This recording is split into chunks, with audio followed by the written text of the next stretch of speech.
up here. I know you want to network, but we are determined to keep you drinking content like it's coming out of a fire hose. All right?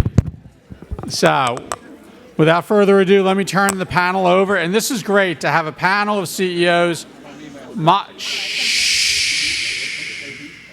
Thank you. This is great to have a panel of CEOs moderated by a long time and very, very highly respected and very, award-winning CEO, Dan Hesse. Dan. Thanks, Elliot. And hello, everybody. It's a real honor for me to get to moderate this panel with this august group. Everyone up here is either a past winner of the CR Magazine Responsible CEO of the Year, or in the past, or they're a finalist this year. Actually, last week, Terry and I were talking in the green room, but it wasn't green, but in the before coming in here, and I had a chance to go to a business council meeting on millennials for a couple of days. And what was really encouraging, and I'm looking out here, and there's a number of millennials out here, in both the research and the millennials that were up on stage, is just how purpose-driven as a whole the generation is. They don't like to be typecast or stereotyped any more than we do, but generally, in terms of the overall things that are important to that generation or your generation, much more focused on responsibility, which is a great thing. But for this group, in today's environment, in the corporate environment, in the legal environment, and generationally, you tend to see a big difference in companies with respect to their level of corporate responsibility, and a lot of it is driven from the top. The senior executives, primarily the CEO, as well as the board. Kind of in that context, some would argue that, and this will be my first question, some would argue that Delaware law actually stipulates that the only constituency that matters is the shareholder. No other constituencies, employees, communities, or what have you, really matter. So let me ask each person on the panel to answer, how do you reconcile, if you will, this we'll call it corporate responsibility initiatives with shareholder interests? I'll start. I'm Jim Prokopanko, the recently retired CEO, president of the Mosaic Company.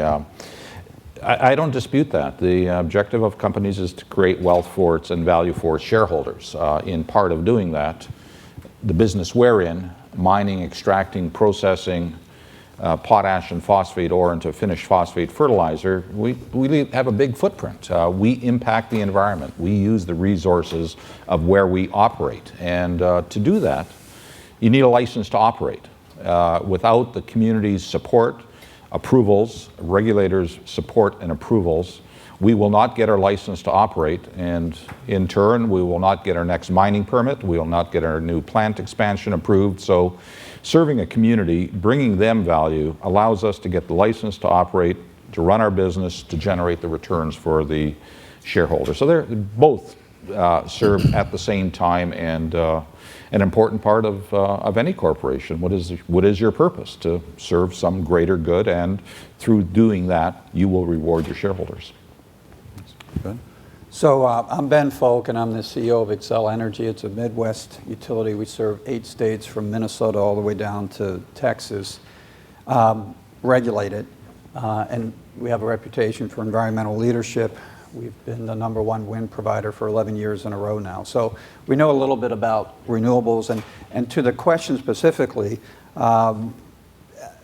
in our business, if you don't pay attention to your stakeholders, and that, of course, is your shareholders, but it's the community, it's your regulators, it's your customers, it's your employees, and it's the environmental community, which is an extremely important stakeholder for us, then you're not going to provide sustainable financial rewards to your investors. So by being an environmental leader, by taking care of your communities, by listening to your customers and your regulators, working with your policymakers for developing sound environmental policy, we've reduced carbon by over 20% since 2005 and are going to be at 30% by 2020. You can do it. And when you do that, you set the foundation, I think, for sustainable financial success. So it doesn't really matter what Delaware says. If you don't pay attention to those other stakeholders, you're not going to take care of shareholders, in my opinion. Stu? Yeah, I'm Stu Thorne. I am CEO of Southwire Company. We make wire and cable, and Excel is a good customer of ours, so I agree with everything you just did. But on top of that, we're a private company, so it's a little bit different, but I am a strong believer that CR is not a separate activity. To talk about CR as if, how do you justify that to your shareholders? We don't justify it to our shareholders. We just operate our business in a way that allows us to sustain our long-term success, and that is important to any shareholder, to have an enterprise that's going to carry on forward. That's where the value is in a business. And so operating our business in a way that responds to all stakeholders allows us to do that, to make money, not just in the short term, but in the long term as well. And frankly, there's a lot of things you can do that sometimes get lumped under the idea of CR that make you money in the short term, let alone the long term. Win-win investments. It's Michael Porter calls it shared value. You've also heard of doing well by doing good, or you've heard of screw business as usual, Richard Branson. But this idea that CR is something you do in addition to doing business, and that's going to be a cost center, but somehow it helps you in some intangible way over time, I think is an old-fashioned idea.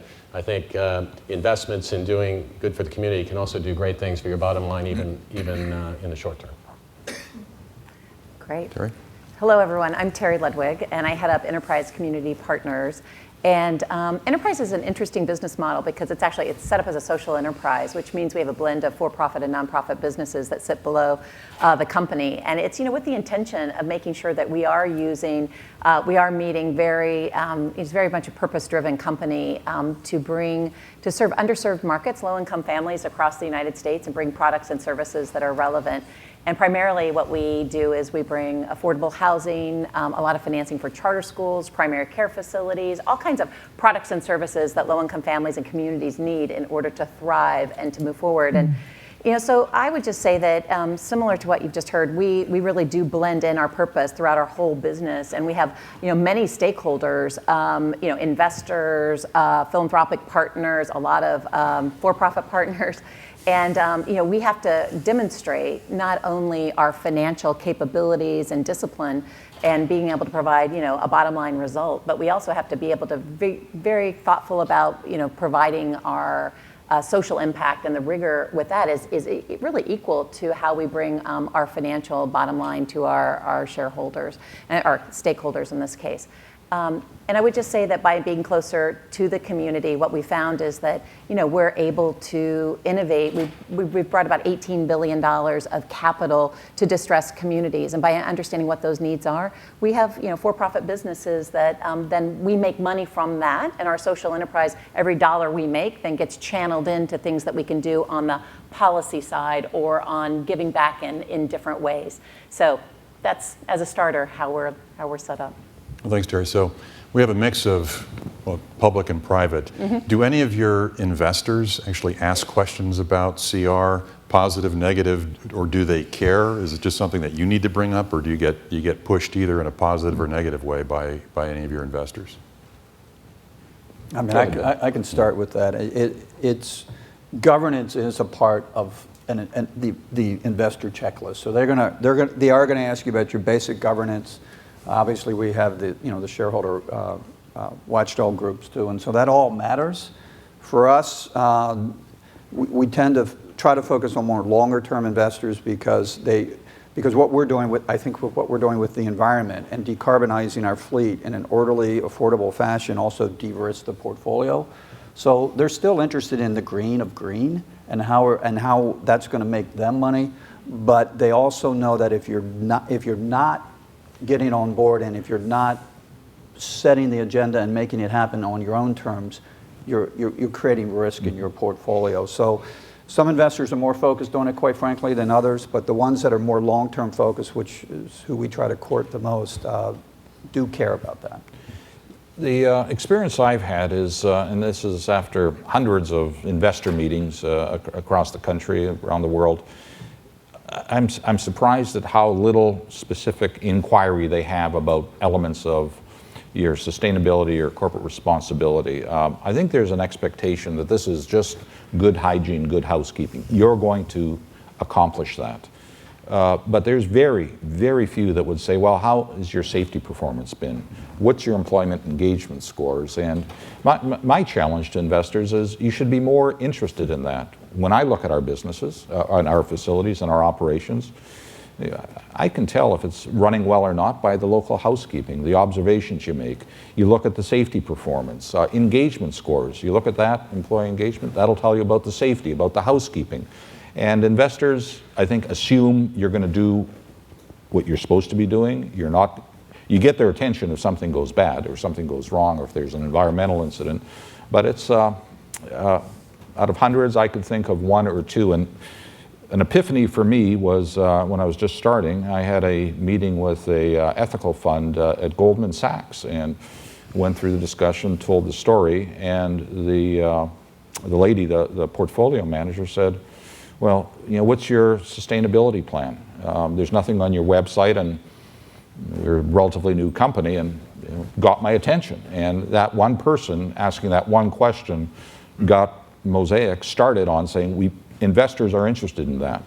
Well, that was the last question I had about it. But Anybody else? In my case, I'm not sure our shareholders even know what the term corporate responsibility is. I think they've never heard the term CR. It's certainly never been uttered in our boardroom, and we have 5 shareholders who are all children of the founder. Again, it's not something that we do, but they do know the fact that we are driving for zero landfill, which means that we're wasting a lot less stuff and making more money. They do know the fact that we're reducing our energy and water use, which is wasting less stuff and making us more money. They do know that we are improving our safety statistics to world-class levels, which is saving us a lot of money when it comes to workers' comp. They do know that we have shared value educational initiatives that are allowing us to develop our future workforce, and by the way, make money as we do it with these people we bring in to intern at our company. They know that's going on. They know that we are driving for ethics and transparency, and as a result, we haven't had any issues in the community that have caused us problems. So the point is, they know all the things we're doing that are adding value to the business that, by the way, you guys call corporate responsibility, but they don't know the term corporate responsibility because it's just part of how we operate Southwark. Yeah, I would just add that it's interesting, I think, in our work that we're seeing increasingly folks coming to us because they want to express some CSR type of engagement or some specific practice. And so something like an insurance company who are trying to, now instead of getting paid to, they're getting paid based on keeping people well instead of, specifically getting paid for treatment. They have a real incentive to work to say, okay, they want to know the outcome of, if I'm going to put money to invest with you, where is housing getting built? And is it healthy housing? Is it sustainable housing? And show me the health outcomes. And so, because they know that if they're investing in that housing in their community, they have a better chance of paying lower premiums. So I would just say that I think there's a lot of notions of CSR that we're seeing sectors combine, and we're seeing a lot of shared value being created from some of the partnerships. So what defines success from your perspective in terms of corporate responsibility? Are there particular metrics that are an important part of your scorecard, by which that you kind of run the company? Well, the fact that our company survives is a good measure of success, right? So, Here. So as I'm trying to say, everything we do is sort of part of this idea of sustaining for the long term. And the test is, do you sustain your good performance? Do you grow? Do you continue to make money in the long term? We take our vision, and we've actually created 5 buckets. The first one we call building worth, which is making money. And not just for the shareholders, they're at the end of the line. But for our customers, our employees, our communities, they're at the beginning of the line. But anyway, making money, you got to make money. So we have a set of goals under building worth, the typical financial goals. But then that's not enough. If we're going to sustain our performance in the long term, we also have to sustain the environment we operate in. So we have something called growing green, and we establish goals there, such as to become zero landfill or reduce our energy use that we measure. And then we have a third bucket we call living well, and that's where we have goals relative to our employees. Obviously, it's our employees that make us special and give us competitive advantage. So we talk about health, we talk about safety, we talk about inclusion, and we measure those things and set goals in those areas. Our fourth bucket is what we call giving back, because we live in our communities, aren't we? Recruit employees to our communities. Our communities support our business, so it's important that we have, are symbiotic there. So we have specific goals we specify in terms of working with the community to create shared value, particularly in our case around educational initiatives. And then our fifth bucket is doing right, which is ethics. And there, again, we have some very specific goals around our reporting and our transparency and the training of our people in ethics and our hotlines and that sort of thing. So we basically have taken our entire business and broken it down in these 5 buckets, established goals in each area, and we measure publicly our achievement of those goals. And really nothing anybody does at Southwire at any moment of the day can't be put into one of those buckets and associated with one of those sets of goals. So I would just say, I mean, I think we have similar ways we measure, but first and foremost, a whole series of measures that we share with the board and we share internally, things around safety in our business. You can imagine the electrical and gas business employees are at risk literally every day, and we want to make sure they go home in the same way they came to work. And we call that the journey to zero. We've had tremendous results. In the last decade, we've reduced the injury rate by over 70%. It's something I'm really proud about. We measure employee engagement. Now, you can't do that weekly, but we do that in pulse-type surveys, and then we do it in a once-a-year survey. And we want to know in that survey, do employees feel that the workforce is conducive to them, it's a safe place to work. We want to understand if they feel that they're engaged, they understand the values of the company, a whole series of measures. And I think that's extremely important. You look to things like that, giving back in the community, how engaged we are from both a volunteer's perspective. Annually, we do a day of service, and I think about 20 to 30% of our employees show up across 8 states, actually literally give back to the community. Obviously, United Way campaigns and things like that are important. Longer term, I already mentioned, I think it's extremely important that we decarbonize the fleet. But we need to do that working with our policymakers, and clearly policymakers in Minnesota are going to be different than policymakers in Texas. But all that said, we've achieved over 20% reduction. In the Midwest, we're going to achieve a 60% reduction by 2030 with plans we just filed. And I think it's really important as we talk about this in the environment that you have to keep cost in mind. So you also see Excel advocate for good policies and, quite frankly, be critical of policies that cost our customers more money than it should. Those are the long-term goals. So customer affordability is another thing we track at least quarterly, making sure that our prices are competitive and reasonable for our consumers. Because, if you're not careful, you price yourself out of business, and that gets to back maybe to the Delaware question. We are in business to make money for our customers, and obviously we track our current financiability or financing success and the longer term plans we have, where we are with that. I can't add much to what my panel colleagues mentioned as the metrics, whether it's safety, greenhouse gas, water use, employee engagement, many of the same metrics. What I'll add is the importance of measurement. And one, the importance of it. Two, how devilishly difficult it is to get good measurement. And we started, post this Goldman Sachs meeting I had 7 years ago, to start collecting data, because we really didn't know what our greenhouse gas emissions were, water use was. We had a myriad of reporting systems for safety, and it gave you data, but it was hard to drill down and to draw conclusions on a fact-based basis. So we began a program of collecting and pulling together data, and I'd say this is entirely analogous to, nobody could imagine running an enterprise, a commercial enterprise, without financial statements, or a nonprofit for that matter. You can't run the business without an income statement. You can't possibly run a business without a balance sheet. But there was a period, and it was only 10 years ago, where we were doing so-called community engagement, community responsibility programs. There's no way of measuring. Well, we applied considerable effort. It took, as I said, 7 years, not because we were lazy. We got 8, 9 mines. We've got 12 chemical processing plants. There's 9,000 employees, a lot of complex processes. To weave that together, and we've built a system, and called OneSource that everybody feeds into, so we could, at any time of the year, see where we are on our safety metrics, on our greenhouse gas, and we could start responding.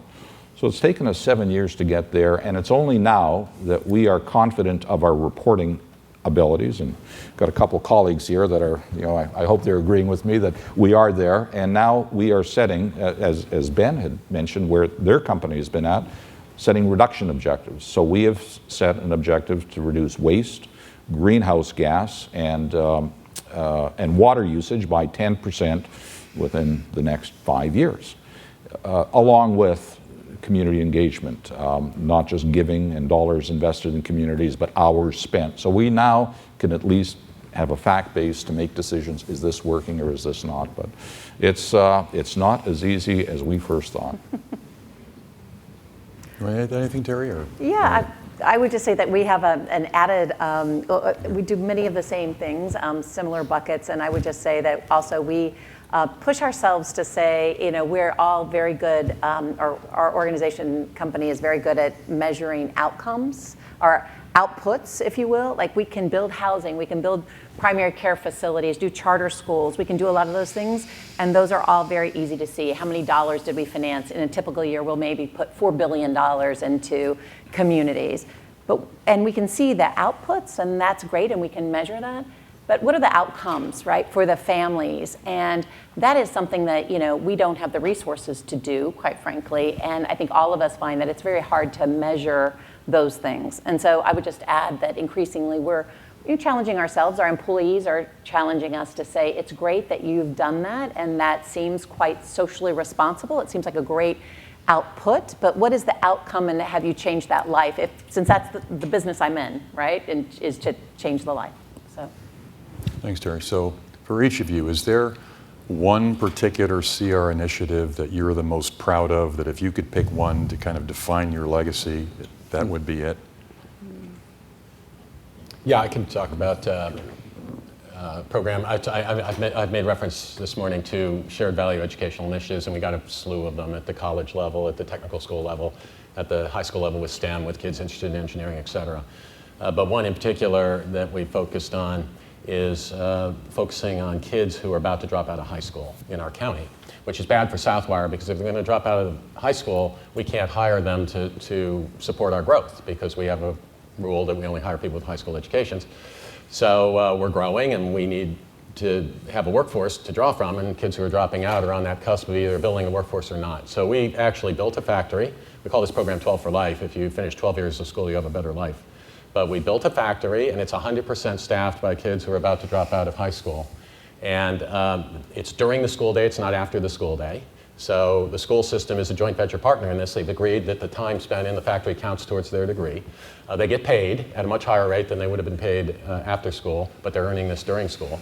And the other half of their day, we've built classrooms in the factory, so they take classes, and we have tutors and teachers and mentors that work with these kids.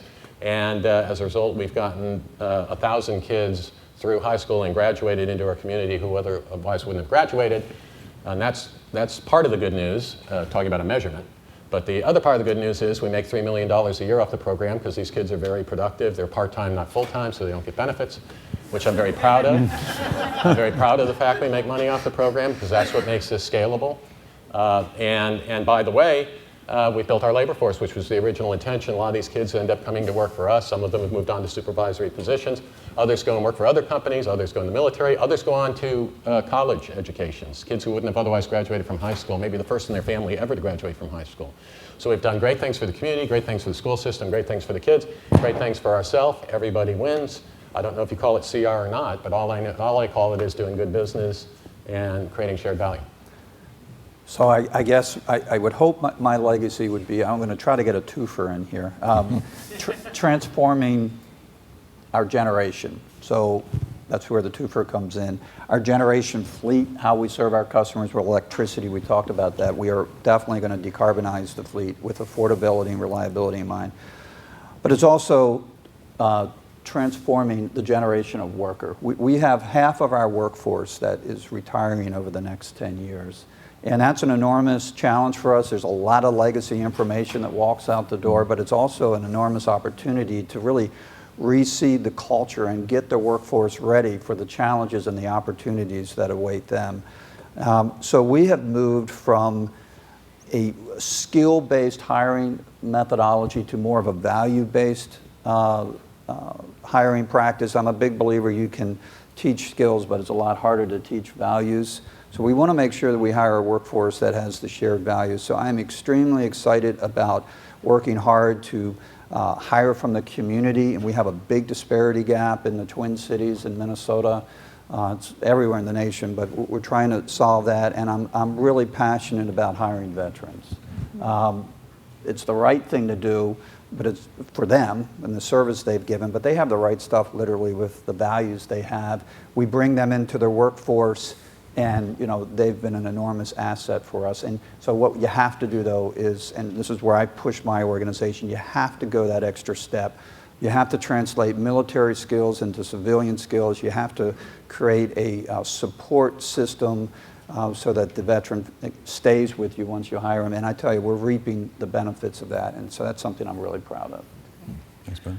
I would, at Enterprise, we really have pushed a lot. What I'd be very proud about is pushing on our sustainability agenda, particularly around greening in low-income communities. So one of the things, we've tried to make our own footprint, obviously, make sure that we're reducing our own carbon footprint. But what we also found is that we had the capabilities, given our extensive networks in communities across the country, to be able to innovate in a different way. And what we did is we basically worked with all of our developer partners and communities across the country to say, how could we put in place some water and energy efficiency measures to come up with our own sort of lead standard, if you would, for affordable housing, because it is a huge area of emissions, and it's a really fragmented marketplace. And so we were able to address some of that fragmentation by bringing in some green standards. And then what we've done is to take that and work through that, both with our partners across the country, to open source and innovate and say, what are the things that we can do to really help you green your entire housing stock, and then bring the capital needed to help them do that. But most importantly, I think, is to take a policy angle on this to say, how can we really get this to scale? And it wasn't just by the one-to-one sort of work we were doing through our networks, but rather it was taking those standards and putting that into policy. And in all the majority of the states and many of the cities across the country, they've adopted our standard to say, as incentives get given out in public-private partnerships, let's have folks meet that standard such that we start to transform the stock, the housing stock, and the built environment in a much more active and accelerated way. So we've been able to achieve that by using kind of a blend of our financial products, our know-how on the ground, and then putting that into a policy lens. And I think given some of the scale of the issues that we face, with families, we have to think about how we lift that up and do this on a much more systemic basis. So we were able to do that, and we've been able,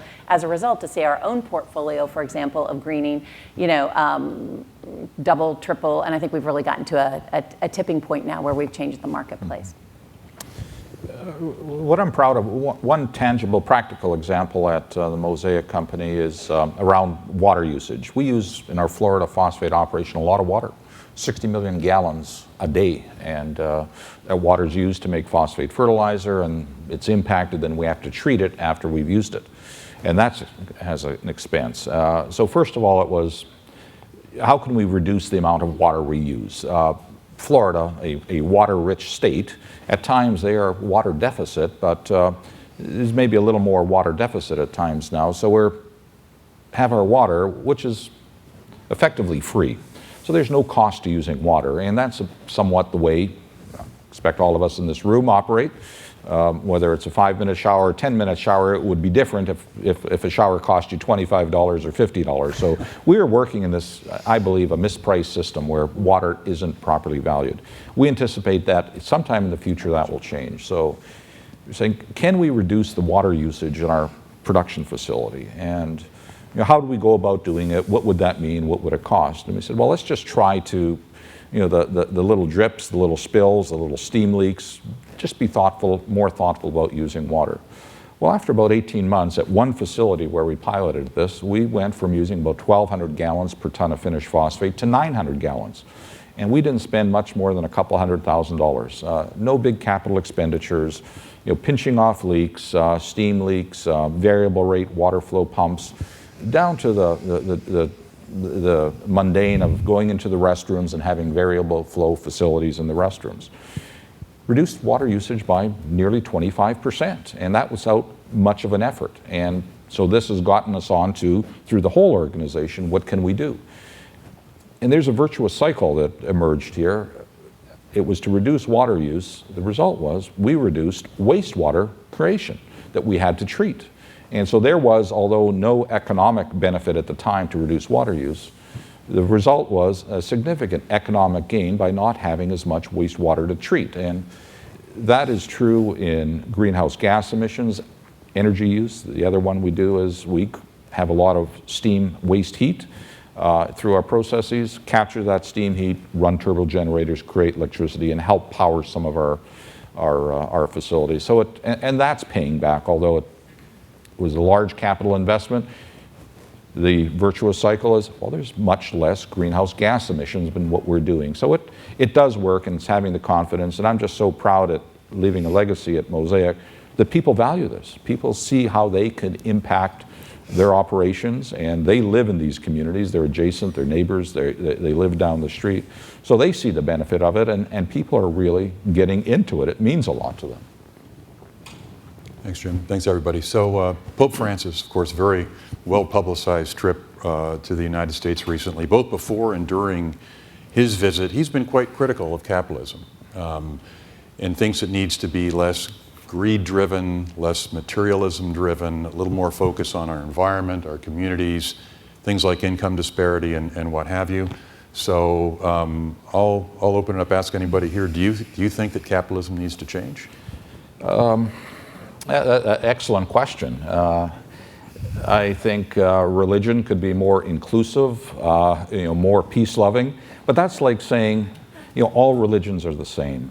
Capitalism can be better. Yes, it can. Capitalism doesn't refer to a monolithic, homogeneous system. Capitalism is made up of companies, and capitalism is made up of people. There are some very good people out there, there's good people, and there's some not so good people. And so to say capitalism has to reform, company by company, it's different. You have some great companies up here being profiled and great companies in the room doing all they could. He talked about less greed. Well, I think following, and avoiding the 7 vices as we all know them, that's good for any corporate. Avoid lust, avoid envy, avoid sloth, avoid greed.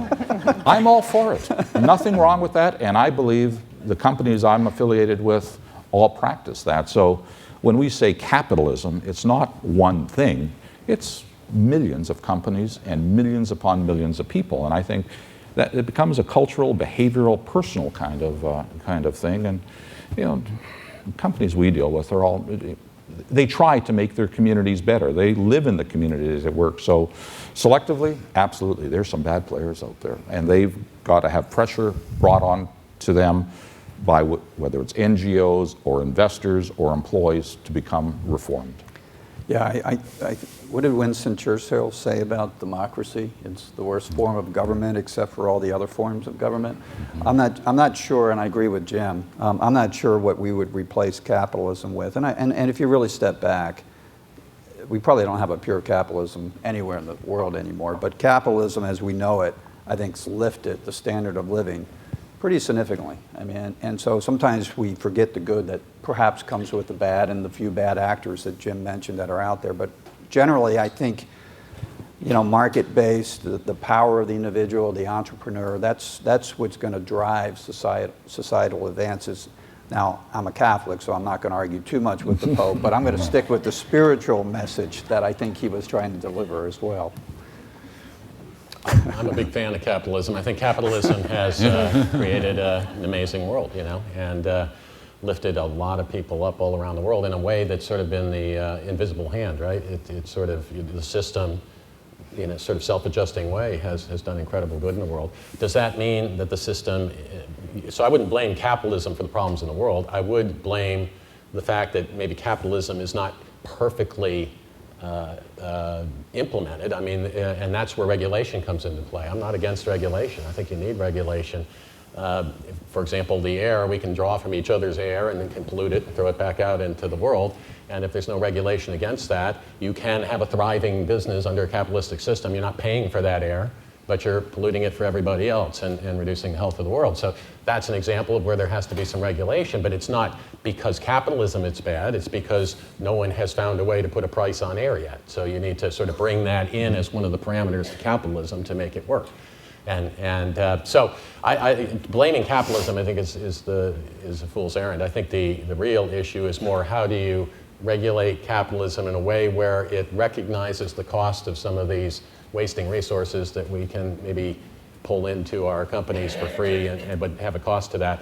How do we regulate that without over-regulating and getting to the point where we bog down the whole system? So I think that's more the question. I don't think capitalism is bad. I think the Pope's making a good point, but it's more around how do you control it? There's a statue in Washington I love. I think it's in front of the Commerce Department, but it's a guy wrestling a bear to the ground. And I think the bear represents, metaphorically, capitalism. And the guy wrestling him to the ground represents, government and regulation. And, you have to have a balance between the two in order to make the system work well. But it's good to have the energy of that bull, right, that you're wrestling to the ground, because without that bull, the world wouldn't have progressed the way it has. Yeah, I think building on that, I think it's pretty similar, my viewpoint, which is that capitalism is good. The more we can make it more inclusive, so that, and that we're recognizing the places where there are perhaps externalities showing up that aren't being measured and captured, and how we deal with some of that, I think is really, really important. Because I think there are so many folks that are getting left behind. And so I do think it's incumbent upon us to think about a little bit about the balance. Are we imbalanced? Are we balanced with profit and purpose? Are we balanced with individual and community? Have we struck the right balance? But I believe a capitalist society can certainly propel us, and the role of business in that is just supremely important. And I'm also quite confronted personally, when I talk about the spirituality of the Pope's visit. And, I do a lot of work on affordable housing and other things. Again, some of those are for-profit businesses, others are nonprofit. But I'm pretty confronted that, we sit here and just a block or two down the road, there's Madison Square Garden. And on any given night, you could fill up that Madison Square Garden with kids that are homeless, that don't have a fair shot to get a good education or to grow up healthy. And the Pope said, he came and looked at our country and said, really? Really? With all the wealth and the capitalism and the structures we have and the incredible entrepreneurial spirit and capacity that we have? So I would just challenge us to do better. So whether it's capitalism or how we view that or how we use our positions to really tackle some of the thorny issues, because those are solvable problems. And, we care about veterans, and, a lot of the majority places we work, those are veterans that are homeless. And we know how to solve the problem. So I believe if we have the will, we can accomplish that. So I agree with that. Let me just say something. Let me just say something a little controversial, though, just to make this fun. Let's do it. We do tend to think in the paradigm of borders. So within the US borders, you see homeless people on the street and you feel bad for them and you want to increase the minimum wage.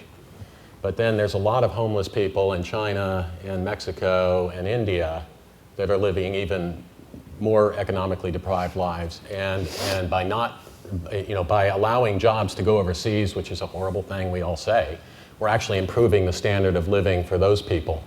And so, it's more complicated than just thinking about the United States and the streets outside our door. If you really think globally, again, capitalism is tending to lift up people we can't see every day that are getting jobs in these developing countries that are living even worse circumstances. So I think you have to keep kind of a holistic view on the total system and not get too border specific. And I hear some of these politicians talking about the problems in the United States. I agree with that, but let's think about the problems in the entire world. Let's throw the borders away and recognize that the system can the system may result in some wealth flowing from one place to the other, but the place it's flowing to, that wealth is badly needed. So let's not forget about that side of the equation.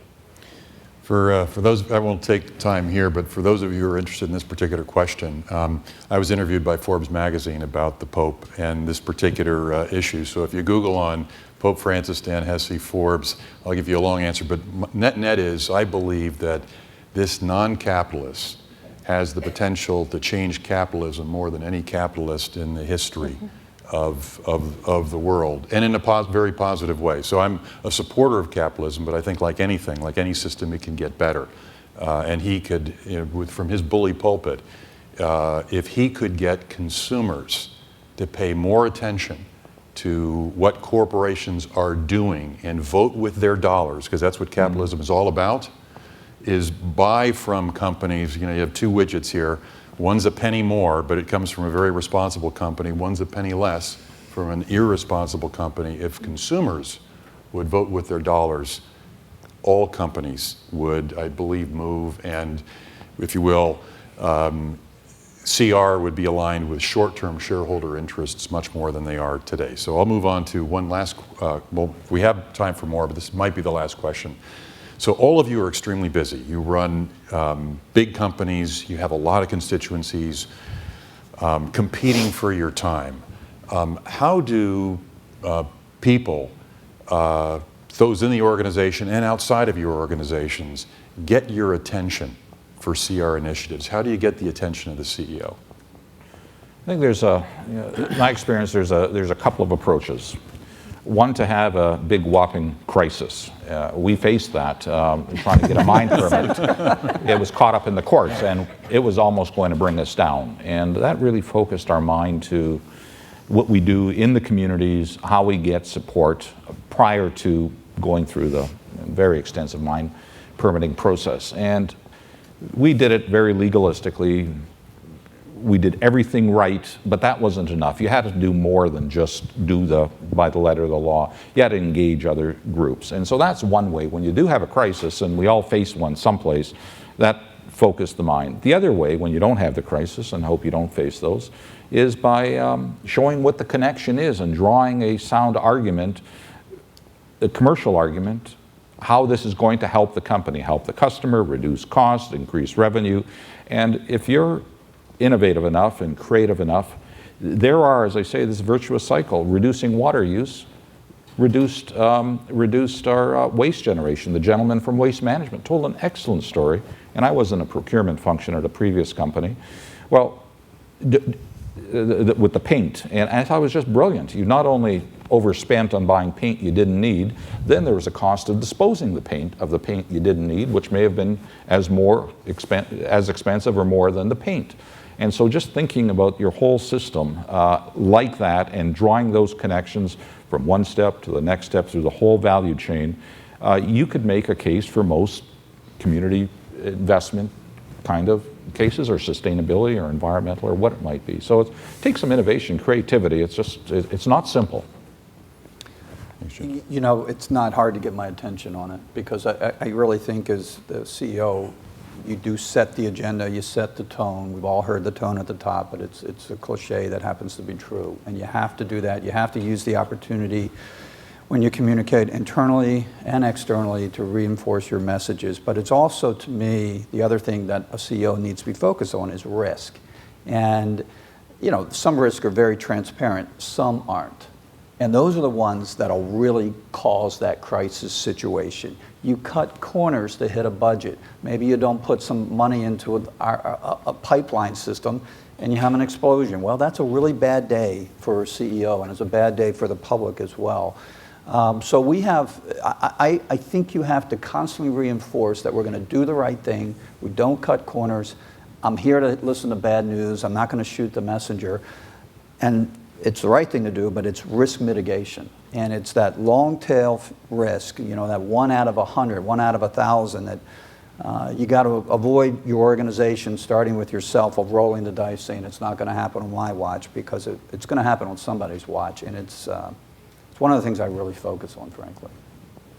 That's good. There's an old adage about leadership. You can be a very effective leader by making other people think it was their idea, and letting that happen.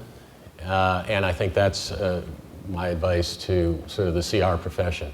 If you can come to the CEO, like let's use my 12 for Life example, shared value initiative around helping these kids through high school. If the HR person came to me and recommended to that, I'd sort of, all right, kind of interesting, but sounds like it's, going to potentially cost a lot of money, big hassle, have a lot of risk, I'm not so sure. But he didn't come to me. The person who came to me was a hard-bitten guy who runs our manufacturing operations. He came to me and said, this is a great idea, it's going to work, we're going to make money, we're going to help kids through school, the community's going to benefit, Southwire's going to benefit. And when he came to me and said that, he had a heck of a lot of credibility. Now, the fact is, it was the HR guy whispering in his ear and getting him involved in the whole concept. But that HR person had the wisdom not to be the one who came to me alone. He brought with him a hard-bitten manufacturing guy. So I think, again, my whole theme this morning is don't make CR something separate. It's not something, you don't do your business and then do CR as an additional activity. You do your business, and CR is sort of contributing to how business gets done. And I think if you think of it that way and you approach the CEO in that manner, you'll have a lot of success. I think for me, the winning ticket is someone who can come and, kind of to have a big idea, one that is, seems that it could be, it's innovative, it really pushes the envelope, coupled with an executional mindset. So for me, I hear lots of good ideas all the time and things that can change the world, but I think to actually have someone show up and say this, and this is the way we can get started, and being, very executionally driven and thinking that this is the way we can start to move, because otherwise I think I hear a lot of good ideas a lot of the time, and being very busy, I truly and genuinely like to get to that idea, but I need somebody who can really say, I can make this happen in this way, so. Thank you, Terry. Well, we have 22 seconds left, according to this. For all your questions. 19 So now. you can tell, as a moderator, my dad was career military. Believe me, I stay on time. But I want to thank the panel, not only for a great discussion, but for all you do to make the planet better. So thanks very much, and thanks for your interest. Thank you, Dan. Thank you.